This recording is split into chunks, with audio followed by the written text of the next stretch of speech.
Hello, grown-ups of Mrs. Phelps friends. I am Mrs. Phelps, and this is a play-based learning workshop. Ideally, I would host this in the classroom after school one day, but with COVID and the restrictions, that's not very likely to happen. I'm going to start by offering you reasons for why it is so important to have your child play at this age and what is appropriate for your child at this level, and conclude with some activities that I've tested in the classroom that you could also do at home that are a really good way to incorporate some learning into play. So why am I encouraging our children to play even more? First off, it's natural. Even babies will play. It also encourages our brain to grow and develop. It develops the creative thinking processes, and it helps us with our problem-solving skills. It supports our executive function, which is something that supports our ability to focus, control our actions and our emotions, and our ability to work independently. It's all those skills we want our grown-ups to have. It also helps develop language skills and higher level thinking. Studies have shown that children who are engaged in pretend play will use more complex language and speak in longer sentences and speak more frequently than they would normally in a different kind of task. When we're playing, mistakes don't feel as big, so it makes it a low-risk environment for us to practice social skills and academic skills. Speaking of social skills, they're essential for everyone to have a good time when we're playing. When we play, it's the perfect opportunity for kids to learn to cooperate or work with people who have different ideas and different opinions on things. Consider it as a precursor to team projects in the workplace.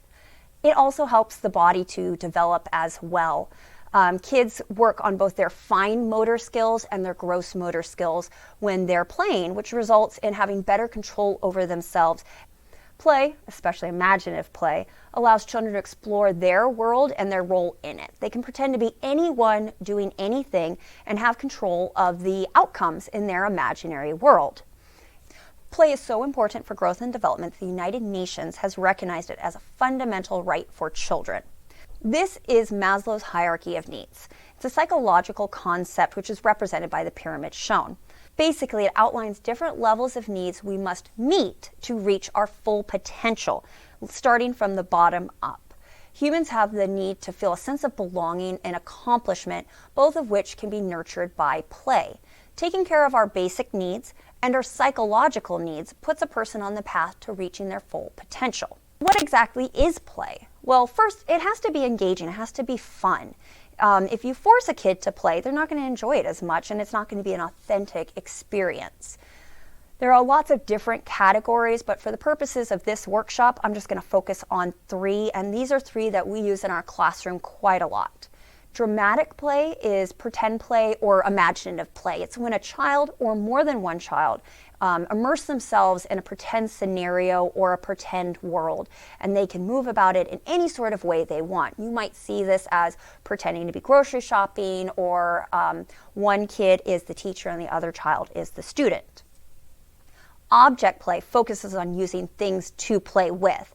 By playing with these things, a child can figure out how they work, how they don't work, how they fit together with other things, and they can find solutions to problems that we may not even know existed. It's rich in STEM activities as well. STEM is science, technology, engineering, and math, and there's a big push towards that nowadays. Using objects connects very well with these ideas. And then there's physical play. Physical play is using their body. Kids develop their motor skills by running and playing. It also helps our muscles get stronger. It helps build the respiratory system, and it can help really clear out our heads and restore focus. So developmentally, what really is appropriate for a kindergarten-age child?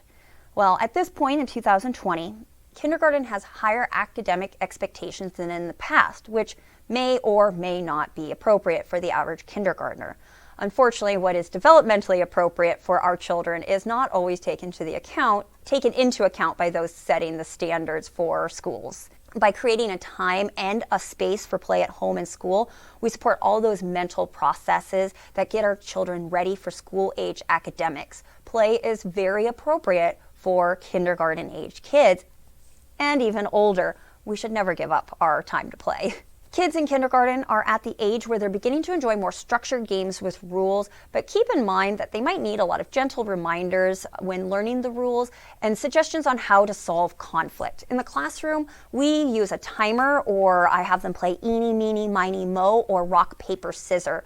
So that way they can have a more impartial way to make a decision, and it removes the need for an adult to intervene. Children are also a lot more able to think symbolically at this age, so they can pretend that one object is a different object. So a block could be a car, it could be a rocket ship, or it could even be a bench and a table.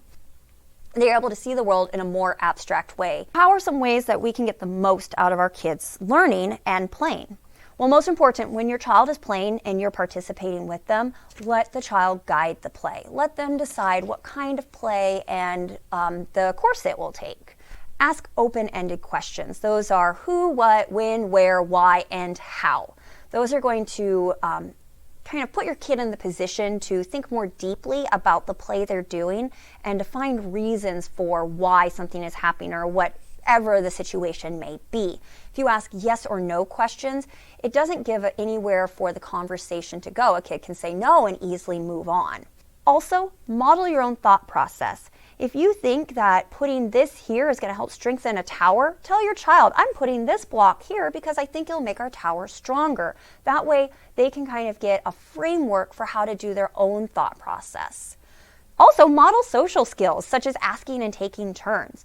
It teaches children appropriate ways to interact with each other, but it also gives them the words and phrases to use for themselves. Role play is a really fun one that I do in the classroom a lot. I will ask them, okay, you get to be the well, I won't ask them, I'll tell them, you get to be the teacher, and then they'll be the teacher and I'll be the student, and it's amazing to see the types of things a kid will say and do when they're taking on another role.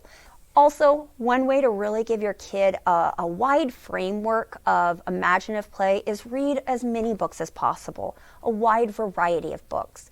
Read books on different topics, different levels. It gives them vocabulary and it gives them ideas to use in their own play. If you read a book that has more complex and difficult vocabulary, you might see your child using those words in their play. At the very end of it, remember, this is supposed to be fun and it's imaginative, and playing at that age, even if you don't see them learning, there's so much going on inside a child's mind that they are learning, even when you just see them playing with blocks going like this. So I have some activities that we do in the classroom that work really well with small groups and, ideas you could use at home. These are just suggestions, so do what you want with them. These are just things to get you started. First, I love Play-Doh. Play-Doh is messy. Play-Doh is kind of a hassle. It's one of those things that I can just tell a child to play with Play-Doh and they're already doing something that's going to benefit them. All these muscles in our fingers, they need to be strengthened to help us be better writers and better typers. And so by manipulating and squeezing the Play-Doh, it's strengthening all those muscles. I'll have them roll it into snakes and make the letter shapes, or we'll do balls and we'll squish them as we count. There's a lot of things that you could do with it. Chalk is another one that I love to use when the weather is nice outside. I'll write the letters on the ground and have them jump from letter to letter. Jump on the letter B, jump on the letter that goes T. And it's just another way to incorporate academics and our gross motor skills, and of course play. You could even have your child illustrate a picture for you using the chalk. That way they can work on adding details that give more explanation to the topic that they have chosen. Now, these are some games that you can put different learning concepts into. Learning concepts are just whatever your kid is learning at school. So the letter sounds, counting, greater than, less than, CVC words, sight words. There's a whole bunch of things that you could put into these. I Spy is one that you could do inside your house, on a walk, even on a drive. If you're going on a drive and you see signs, I spy the letter B, and then your child has to find it. Or you could tell your child, I see something that starts with the letter T. Oh, there's a turtle over there. Or I spy something that's in a group of 7, and maybe there's 7 apples sitting on your counter. Treasure hunt is one you could do in your house or even on a walking route if you went ahead and wrote some things with chalk. what I will do is I'll write sight words or other things on cards, and I'll put them up in the hallway in our school, and I'll tell them, we're going to go on a treasure hunt, and there's going to be a secret when we get in the hallway. When you see the secret, I want you to tell me what it says. And so that way they're looking for it, and it's the excitement of, ooh, we're looking for something that's different. And then when they see the card, and let's say it's a sight word, they get the practice of seeing the word and then saying the word. And I leave these cards up for a while because every time we walk down that hallway, read the sight words to me, friends. And then wall splat, great name, I know. This one you could do with just a wall. It could be inside or outside, and I'll write something up and I'll put it up on the wall. For example, the numbers 1 through 20. So I have 1 through 20 written up on a wall with cards. And I'll give the kid a ball and I'll tell them, I want you to throw the ball at a number that is greater than 7.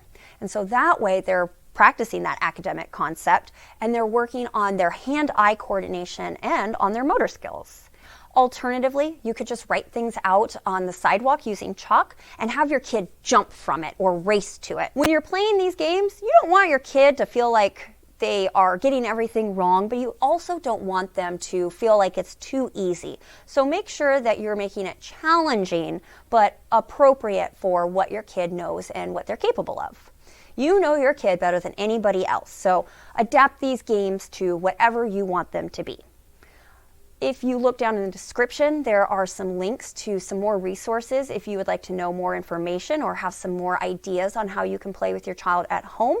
And there's also a link to a Google form. I would really appreciate it if you could fill that out with some feedback so I can know how helpful this presentation was. Thank you very much.